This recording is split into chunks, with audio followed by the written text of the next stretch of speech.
नमस्कार, जय श्री राम, जय हिंद, जय भारत। आप सभी श्रोताओं को मेरा ढेर सारा प्रणाम। आप सभी के मध्य आज एक बहुत ही महत्वपूर्ण मुद्दे पर मैं अपनी बात रखने आया हूँ इस प्लेटफॉर्म पर। आप सभी सुनिएगा, विचार अपना कमेंट के माध्यम से ज़रूर दीजिएगा, और अगर मेरी बात सही लगे, अच्छी लगे तो निश्चित रूप से इसको सब्सक्राइब करते हुए, लाइक करते हुए शेयर ज़रूर करिएगा। बहुत बहुत धन्यवाद। भाइयों बहनों, एक राष्ट्र एक चुनाव, आप सभी ने इसके बारे में सुना होगा। पूर्व में भी भारतीय जनता पार्टी के मैनिफेस्टो में 2024 के चुनाव के मद्देनज़र एक ये बिल भी जो है लाने का भारतीय जनता पार्टी लाने के लिए संसद के सत्र में आगामी पूरी तरीके से सज्ज है। और निश्चित रूप से ये बिल भी आप सभी के आशीर्वाद से, आप सभी देशवासियों के सहयोग से, प्रयास से, विश्वास के साथ ये बिल भी निश्चित रूप से पास होगा, ऐसा हमें विश्वास है। भाइयों बहनों,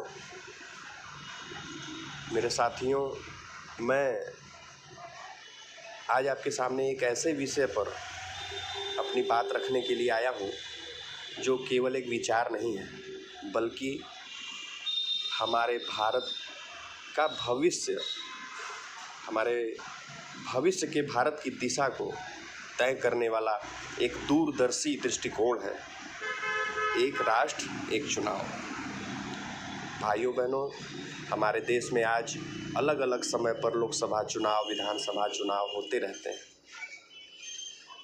लगभग हर वर्ष अगर आप देखें पूरे भारत में कहीं किसी न किसी राज्य में चुनाव होते ही रहते हैं।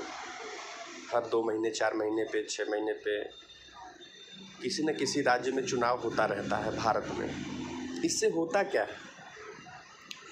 इसका परिणाम यह होता है कि हर साल किसी न किसी राज्य में चुनाव की प्रक्रिया जो चलती है, इससे न केवल आर्थिक संसाधनों पर भार पड़ता है, बल्कि देश का विकास कार्य और नीति निर्माण में भी बार बार बाधक साबित होता है। क्या हम सभी देशवासी एक राष्ट्र होकर के एक दिशा में नहीं बढ़ सकते? निश्चित रूप से बढ़ सकते हैं मित्रों। क्या हम विकास की राजनीति को प्राथमिकता नहीं दे सकते? निश्चित दे सकते हैं। एक राष्ट्र एक चुनाव का यही उद्देश्य है।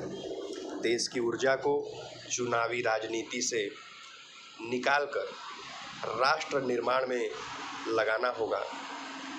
मित्रों, एक जानकारी के अनुसार बार बार जो चुनाव होता है, जिसमें हजारों करोड़ों रुपए खर्च होते हैं, चुनाव आयोग, सुरक्षा बल, प्रशासन, स्कूलों की बंदी, यह सब एक बड़ा अवरोध बन जाता है देश के विकास में, देश की प्रगति में। और जैसा कि आप सभी को पता है कि मोदी जी ने लक्ष्य रखा है 2047 तक भारत को विकसित राष्ट्र बनाने का, जिसमें कि एक महत्वपूर्ण, बल्कि मैं तो कहूँगा यह बिल जो है एक जो है पत्थर की लकीर साबित होगा मित्रों। सबसे बड़ी बात तो ये होगी कि समय और धन की बचत होगी और स्थायित्व और विकास को बल मिलेगा। बार बार लागू होने वाला आदर्श आचार संहिता नीति निर्माण को बाधित करती है। एक बार में चुनाव से सरकारें योजनाओं पर निर्बाध रूप से काम कर सकेंगी। प्रशासनिक जो सुविधा होती है, जो हम सभी देशवासियों को सरकार के द्वारा जो प्रशासनिक सुविधाएं दी जाती हैं, चुनावी तैयारियों में लगे जो भी संसाधन जैसे पुलिस बल, शिक्षक आदि को बार बार अपनी नौकरी छोड़ करके दूसरा काम चुनाव में संलिप्त नहीं होना पड़ेगा, जिससे कि वो जिस क्षेत्र में हैं, शिक्षक के क्षेत्र में शिक्षा देने का काम है उनका, उनको भी बार बार डिस्टर्ब नहीं होगा।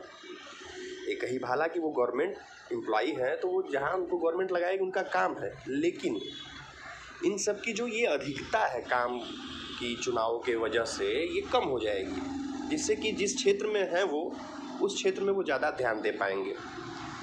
और सबसे बड़ी बात मित्रों, राजनीति, भारत की राजनीति में इससे बहुत बड़ी सुधार होगा। चुनाव की संख्या घटने से नेताओं को जन सेवा के लिए अधिक समय मिल सकेगा।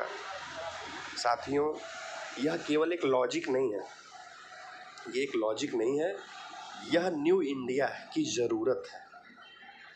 और इस सुधार की दिशा में भारत ने भी कदम बढ़ाया है। एक संसदीय समिति द्वारा इस पर चर्चा शुरू की गई और प्रधानमंत्री श्री नरेंद्र मोदी जी ने इस विषय को गंभीरता से उठाया है। कुछ लोग कहते हैं कि यह संभव नहीं है, परंतु मैं पूछना चाहता हूँ, चंद्रयान भेजने वाला देश क्या एक चुनाव साथ में नहीं करवा सकता है? जब संकल्प मजबूत हो तो कोई भी बाधा नहीं रोक सकती मित्रों, यह कटु सत्य है। इसलिए आइए हम सभी देशवासी मिल करके इस विचार का समर्थन करें, चर्चा करें। आप सभी अपने सुझाव निश्चित रूप से मुझे कमेंट के माध्यम से अवश्य दें और एक मजबूत लोकतांत्रिक भविष्य की ओर कदम बढ़ाएं। एक भारत श्रेष्ठ भारत तभी संभव है जब हम एक राष्ट्र एक चुनाव को अपनाएंगे। यह हम सभी देशवासियों को समझने की आवश्यकता है। जय हिंद, जय भारत, जय भारतीय जनता पार्टी, जय श्री राम।